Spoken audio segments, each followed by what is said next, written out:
Without honesty, you cannot have love.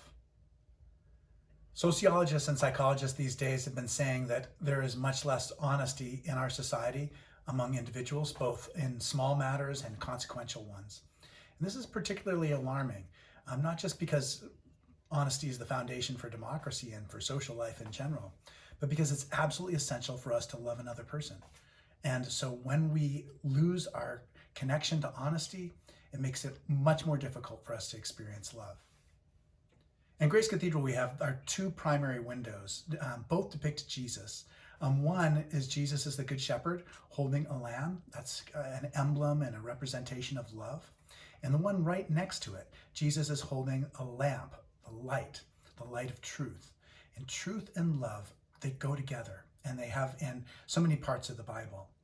In the Gospel of John, the very beginning prologue, one of the most ancient and beautiful Christian hymns we have, it says, grace and truth and grace come into the world through Jesus, that light and life are come through the world through him. Recently, I've been reading bellhooks' book about love, and she says that many men, they receive social conditioning to project a sense of invulnerability and strength, and ultimately this leads them to be dishonest in the most important relations they have, both with other people and with themselves. It means that the trust that should be the foundation for any relationship of love it can't exist because of that lie, that's a lie to themselves and to other people. In many ways, it's a barrier. It prevents them from ever experiencing love. It's a difficulty because many of us, even through advertising, through social media, we become habituated to not telling the truth, to not hearing the truth, to not expecting the truth. And it's really hard because it's hard to sometimes tell people what is true. It's hard to tell the truth in our society. Bell Hooks describes a situation she had with a former boyfriend. The former boyfriend's sister came to her and told her about an incest that had happened in the family. And the boyfriend didn't know about it. And Bell Hooks said to the woman, she said, listen, you've got to tell your brother about this, or I'll have to tell him. Because she didn't want to be complicit in keeping this important part of the family's history from her boyfriend. In many ways, it's hard, and we pay a price for being honest with the people around us. But it's so important. It's important for us to be honest about ourselves, about our strengths and weaknesses, about the ways we've let down people in the past.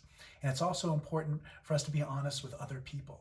And in many ways, that's what prayer is for. It's the chance for us to imagine what God's perspective on us is, to be able to forgive in the way that God can forgive us. I want to just share a short paragraph from Bell Hooks' book, All About Love, before concluding. The wounded child inside many males is a boy who, when he first spoke his truths, was silenced by paternal sadism, by a patriarchal world that did not want him to claim his true feelings.